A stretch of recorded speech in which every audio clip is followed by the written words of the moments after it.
Hi folks, Kev here. In this video I wanted to talk about the 5 scale patterns that go along with the 5 cage chords. If you don't remember what those cage chords were, they are your cowboy chord shapes.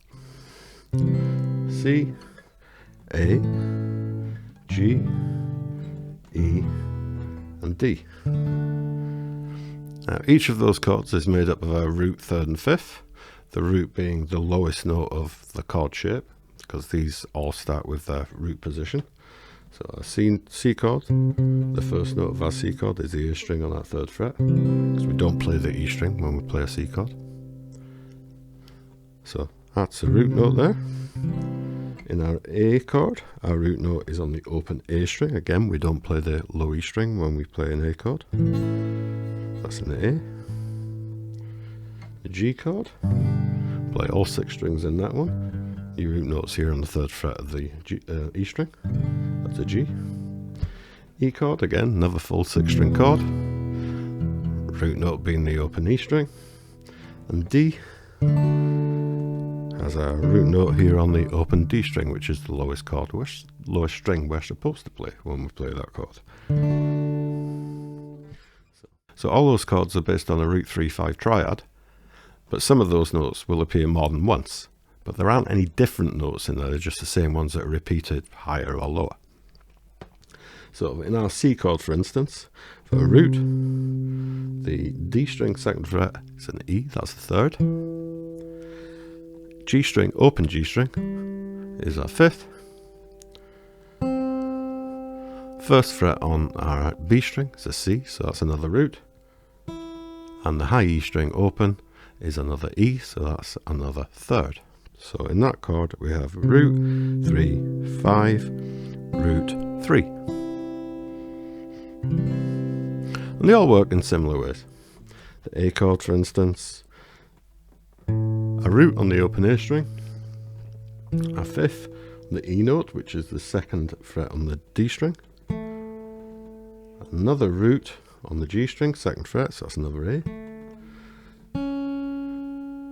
Then a 3rd B string 2nd fret, that's a C sharp, and open E again, which is another 5th. So root 5, root 3, 5, etc. They all work the same way. So it stands to reason that if all those chord shapes are made up of a root 3-5, but create different chord shapes, there must be a scale pattern that works around it. And again, we're sticking to the major scale for the moment, because it'll come clearer in later videos that everything else is just a modification to that scale. The thing to remember about the major scale is that there's a tone between every step within it, apart from between the 3rd and 4th and the 7th and the root, where it's only a semitone, or a half step if you're in the US. You guys call these whole steps and half steps. We call them tones and semitones. So a semitone being a half step, a tone being a whole step. So we'll start off with a C chord, and we'll look at the scale pattern that creates it.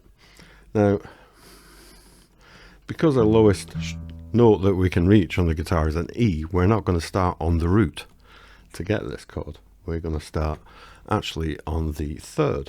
So that goes 3, 4, 5, 6, 7, root 2, 3, 4, 5, 6, 7, root 2, 3, 4, 5. And what that does, it gives us a nice block of notes right across in one position where we can play everything nice and easily. And these scale patterns obviously are movable.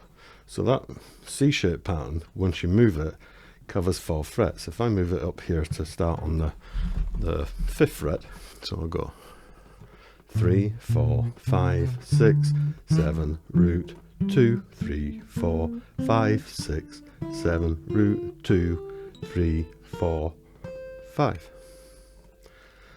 And what you see there is that I've got one finger per fret, and I can keep my hand in the exact same position and play the whole thing. So 3, 4, 5, 6, 7, root 2, 3, 4, 5, 6, 7, root 2, 3, 4, 5. Now That's a great way of practicing. Going backwards and forwards, it'll build up your speed and dexterity to keep one finger per fret, which is sort of really good practice. But it can be a little bit limiting, and it doesn't work for all the shapes. We have to modify a couple of them. Now, if we look at the next one, which is the A chord, we'll see that it covers 5 frets, so that makes it a bit more difficult when you move it.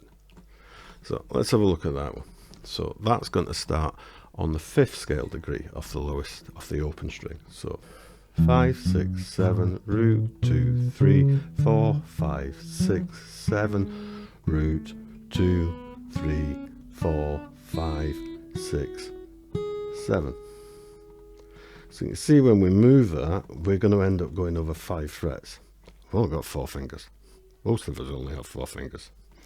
Oh, 5, 6, 7, root 2, 3, 4, 5, 6, 7, root 2, 3, 4, 5, 6, 7. That's a much bigger stretch. Now, as you play, your hands will stretch out further. Your span will increase. If I put my fingers together, I don't know if you can see that. My left hand spreads a lot further than my right hand does. And that's just through years of practice. It does spread out. But when you're first starting, those 5 fret stretches are going to feel impossible. So what we can do is take those notes from the 5th fret above your starting point and move them down to 1 fret below. So what we get is 5, 6, 7, root 2, 3, 4, 5, 6, 7, root 2, 3, 4, 5, 6. And that puts it back into that 4 fret shape. So it brings it all down. So all you have to do is move your hand down for those notes that drop below. You still keep in 1 finger per fret. So that works fine. And that's kind of the approach we're going to take with most of these patterns. The pattern that creates the G chord starts off the 6th scale degree of the lowest note, which is open E. 6, 7, root 2, 3, 4, 5, 6, 7, root 2, 3, 4, 5, 6, 7, root. So we have a root, 3rd, 5th, another root, and then with the G chord we can either play 5th here on the B string on the 3rd fret and another root in the high E string, or if we take that finger off and play it like that with an open B string, we get root 3, 5, root 3, root. So you can see with that finger on or that finger off, it's still a G chord, it's just whether we're doubling up on the 3rd or the 5th. So when we move that scale pattern up and we play it on the, so I'm just going to take it to the middle of the neck, so up to an A, 5th fret, and go 6, 7, root 2, 3, 4, 5, 6, 7, root 2, 3, 4, 5, 6, 7, root. So again, keeping it all to 4 fret span. Next one we're going to look at is the E. In the E chord we have root 5, root 3, 5, root.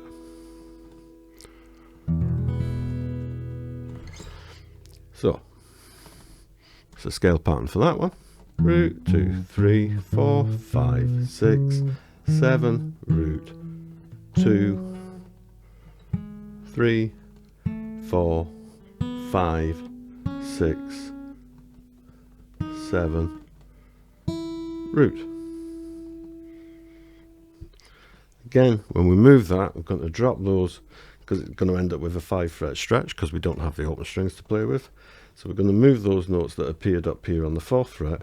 We're going to knock them over a string and down a fret. So they're going to appear, if I start my pattern on the 5th fret, those notes, instead of appearing up here on the 9th fret, are going to appear on the 4th fret, which is much easier to reach.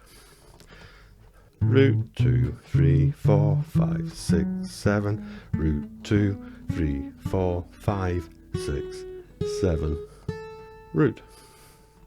And again, try and keep playing the notes 1 fret per finger.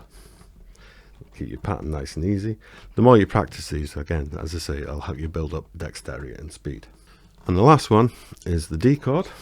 Now our D chord, we have our root, which is the open D, a 5, so root, 5th, which is the A on the 2nd fret of the G string, another root on the 3rd fret of the B string, and a 3rd, which is an F sharp, or 2nd fret high E, just a 4-string chord. So again, we can take this all the way back to the lowest point we can make it. And to do that, what we end up with is actually the 2nd on the open string. So when we count this one, we're going to go 2, 3, 4, 5, 6, 7, root 2, 3, 4, 5, 6, 7, root 2, 3, 4. So I played that 6 up here on the G string on the 4th fret. I could have played the open B string there, which probably would have been easier, to be honest. Just the way it came out. Does that sometimes. So again, when we move this up to play it at the 5th fret or any other fret, we're going to end up with notes that are way up here on the 9th fret, which is a big stretch. So again, those notes that are going to appear up on the 9th fret, I'm going to take over a string and drop down to the 4th fret. 2, 3, 4, 5, 6, 7, root 2, 3, 4, 5, 6, 7, root 2, 3, 4. So again, it keeps everything within a reachable 4 fret stretch. So again, 1 finger per fret. Use those to build up your speed and your dexterity, and you won't go far wrong. There is a limitation in playing them like that though, because we get so used to playing them that way that we get stuck in those boxes. I don't know if you noticed, or whether I said this already, I might have done. If I did, apologies.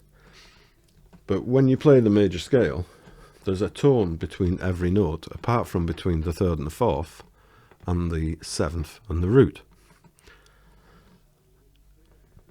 And if you know that there is a tone, and that, so instead of going to get a tone that way, I can go to get a tone that way. I know when I can cross strings and where I land when I cross strings, whether I want a tone or a semitone. So if I start wherever I want to start, it means I can cross over anytime I want, and you end up playing all over the neck rather than just in one position.